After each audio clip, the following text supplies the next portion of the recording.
सबक 3 पढ़ने जा रहा हूँ। बाबू, टापू, चाकू, काबू, लेमू, गेरू,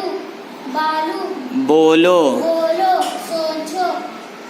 रुको, रखो, रखो, सीखो, लिखो, बैठो, भाई, खाली, खाली, बारी, बासी, पानी, साथी,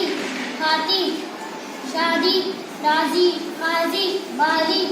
भारी, झाड़ी, गाड़ी, रोटी, मोटी, होली, बर्फी, पगड़ी, मकड़ी, दर्जी, सर्दी, गर्मी, सर्दी, कुर्सी, मुर्गी, बिजली, बकरी, कश्ती, तेज चाकू, बासी पानी, खट्टा लेमू, बर्फी डोलो, बिजली चमकी, भारी गाड़ी, हाथी का चारा, चारा, बाबू की कुर्सी, काजी की पगड़ी, मोती की थाली,